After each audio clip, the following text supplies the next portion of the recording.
yang diatur oleh Majelis Rakyat Papua mestinya tetap beretika pada pandangan-pandangan yang berbasis iman dari masing-masing anggota MRP itu, sehingga baik kata-kata, tindakan, dan perbuatan mereka itu terukur pada etik moral yang dapat dipertanggungjawabkan. Kalau etik moral itu dapat dipertanggungjawabkan, maka sudah tentu bersamaan akan menjadi muncul ke permukaan dan tidak ada perpecahan di situ secara sukisme atau apapun, itu tidak akan ada di situ. Yang kedua, MRP dia tidak boleh lari dari basicnya. Kalau Pokja agama, dia harus kumpul lembaga agama. Dia mau ngomong apa? Kami yang bikin rekomendasi Anda di situ kok. Anda ngomong sendiri bagaimana? Sampai hari ini kan kita tidak mengerti. MRP yang diutus, direkomendir oleh agama, itu dia bicara apa dan atas inisiatif siapa? Begitu juga MRP yang diutus oleh adat. Harus kembali ke basic adatnya. Ngomong di sana. Pendapat mereka lah yang menjadi pendapatmu. Nah, begitu juga yang perempuan. Nah, tanggung jawab moral ini tidak begitu kelihatan untuk kita sekarang lihat. Nah, karena itu memang kalau MRP terbang-terbang ke Jakarta itu bukan basicnya. Gitu. MRP harus terbang ke agama. Kalau agama yang mutus. MRP terbang ke adat. Nah, adat yang mutus. Jadi ini yang agak aneh-aneh begitu. Termasuk ibu dan bapak ini ya yang mulia. Jadi jangan bikin aneh-aneh. Jangan lari dari konteksnya. Ada di situ sebagai representasi, sebagai mandataris, kembali berdiskusi dengan yang memberi mandat. Harus diperiksa dan dimiskinkan karena itu uang rakyat. Dan saya Yap Swebu, Ketua Kadin Kabupaten Jayapura, tugas pokok dan fungsi daripada Majelis Rakyat Papua. Dia tidak perlu ke Jakarta, dia butuh tugas ke kampung toh. Tanya itu saudara-saudara perempuan, bagaimana? Kamu semakan? Kamu makan baik? Kamu masuk sekolah baik? Tanya adat, Pak Pondo bagaimana? Masyarakat so dapat hak-haknya. Ya. Owe namai. Boleh mau ya owe. Masyarakat mau hati. Kamu anak owe. Demikian juga dengan agama. Pendeta, bagaimana fasilitas umum peribadatan? Dia punya kelompok itu cuma 3 saja. Kelompok kerja saja. Adat, agama, dan perempuan. Otonomi khusus yang sudah diberikan negara kepada Provinsi Papua yang digunakan oleh pejabat negara yang diberikan kewenangan berada di daerah. Ini totalnya kurang lebih dari 2005 sampai dengan 2021 hari ini 251,29 triliun. Pertanyaannya dengan kapasitas MRP yang harus melindungi, memberdayakan, dan keberpihakan. Kepada siapa? Kepada orang kampung, bukan orang di Jakarta. Secara internal, pimpinan MRP sudah melakukan kesalahan dalam tata tertib yang dia buat sendiri. Tata tertib adalah dasar hukum mereka bekerja. Indonesia bila keluar, di dalam dulu. Dia langkahi itu. Prosedur yang mereka kerjakan di dalam Pokja tidak berjalan. Apalagi tadi Bapak Pondo sampaikan mau bicara dalam pleno. Bapak, pleno itu akhir ya. Pusat mereka tahu kenapa tidak kasih kewenangan sepenuhnya. Karena Papua ada masalah. Kalau pribadi saya ya, MRP tidak berhasil, percuma, saya lebih bagus bubar saja. Lihat masyarakat pantai dan gunung sana. Kau yang bicara banyak lagi di Jakarta.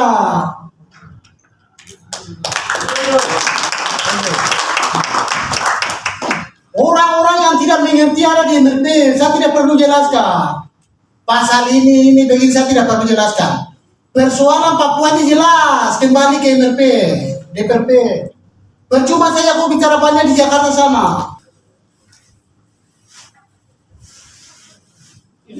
Di MRP itu banyak warna. Jangan membedakan suku dan ras agama. Banyak masyarakat berteriak di sana. Kau tidak lihat masyarakat yang terpantai di pegunungan di sana berteriak, baru kenapa sampai kau bicara banyak di Jakarta?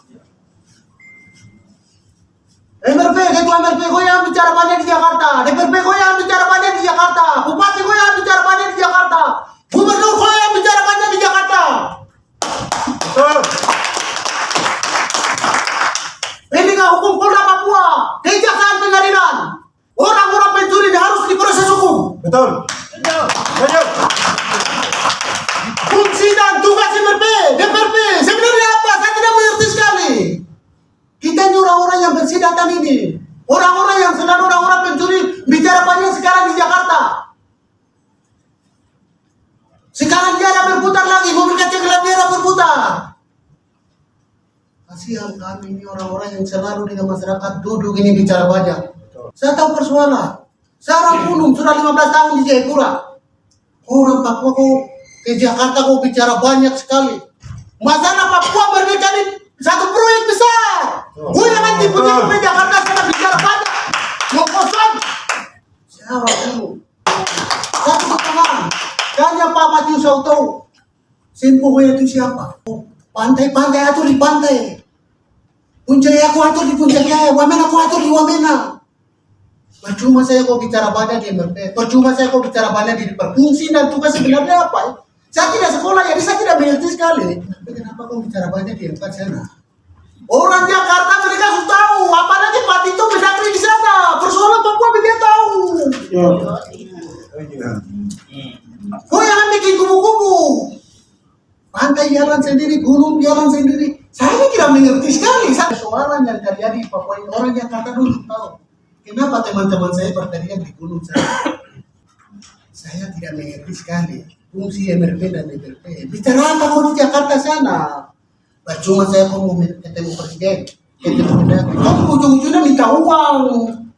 Satu pengalaman saya bertemu dengan Pak Doni Monardo di kantornya di Jakarta. Tanpa sengaja saya dimediasi seorang diri pergi. Waktu saya pulang dan Pak Doni memberikan saya upah atau uang terima kasih karena membantu beliau dalam program Mantanas di Papua bersama dengan Kakak Ondo, Bapak Yanto Elwai. Beliau memberikan saya 5 juta. Di situ saya mengerti mengapa banyak orang-orang Papua harus ke Jakarta pulang balik untuk menjual orang Papua hanya untuk rupiah.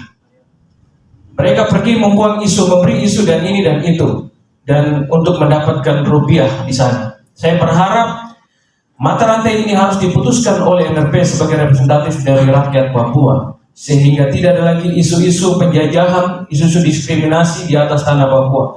Mama yang terhormat, saya berharap pesan saya ini boleh ditampung oleh MRP. Yang paling utama adalah penginjil di tanah Papua kembali diselamatkan.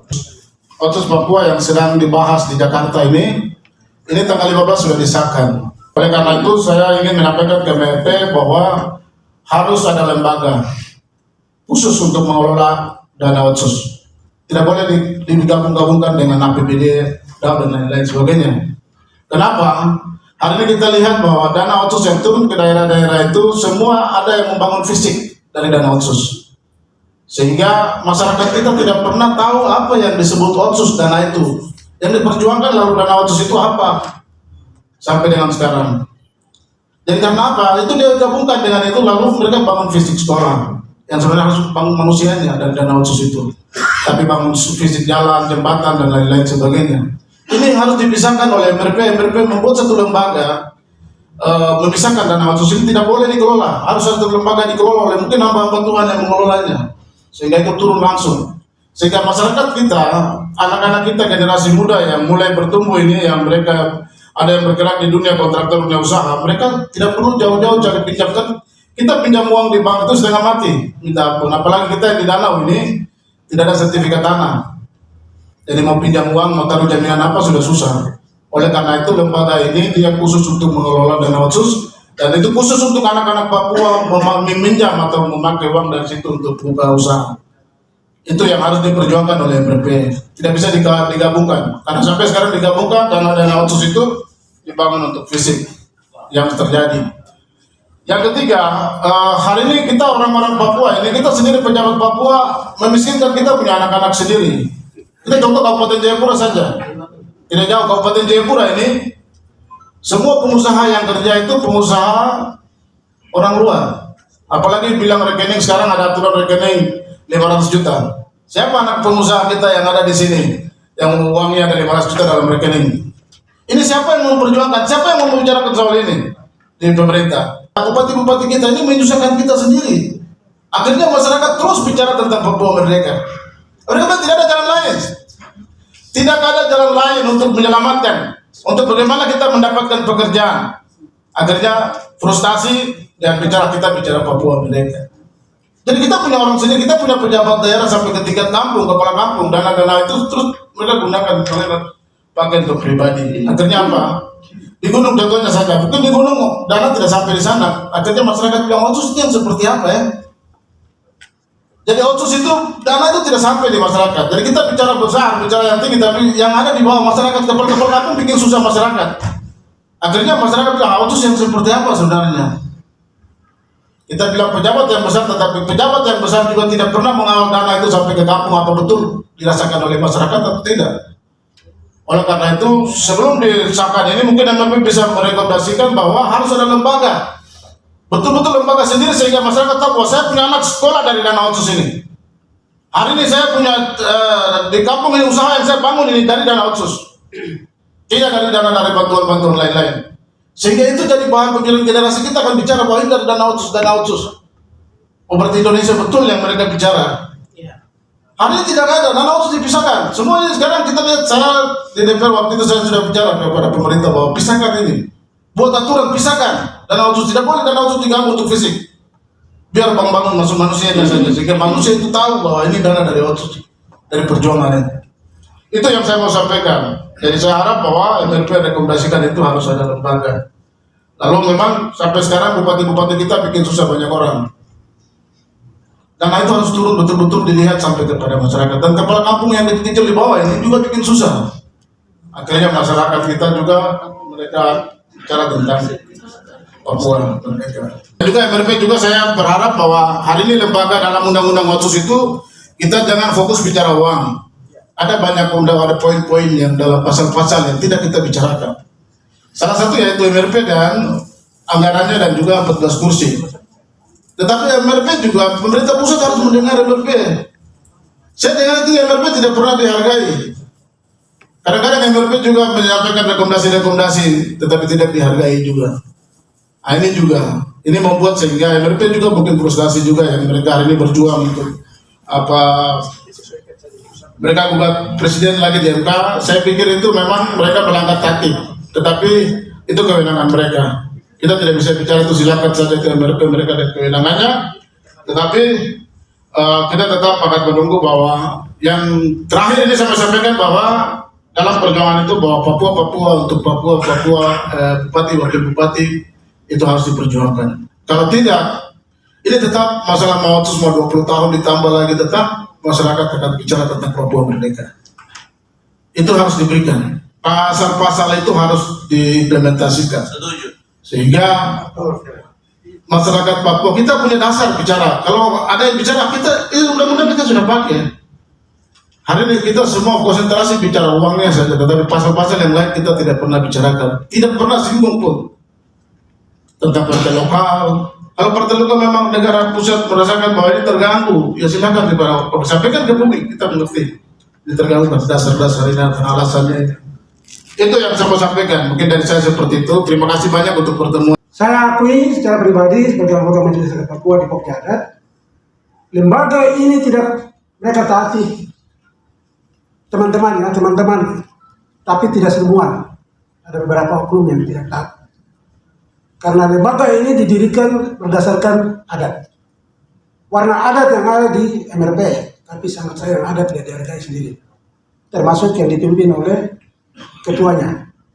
Kalau tadi Bapak Pendeta, pangkatnya saja pendeta, tapi salah seorang tokoh adat juga. Bapak Yanto juga, Bapak Ketua LMA Portumba juga sama.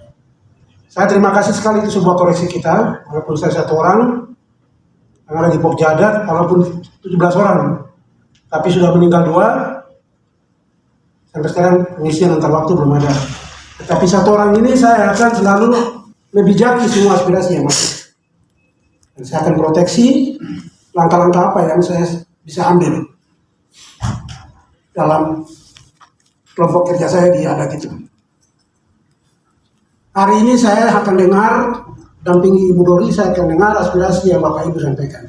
Walaupun saya punya reses kemarin sudah berakhir, tapi karena Ibu Dori buka kesempatan hadirkan saya, maka saya hadir untuk saya juga ikut dengar. Saya kira demikian, itu sedikit saja penjelasan saya. Saya kembalikan, terima kasih banyak.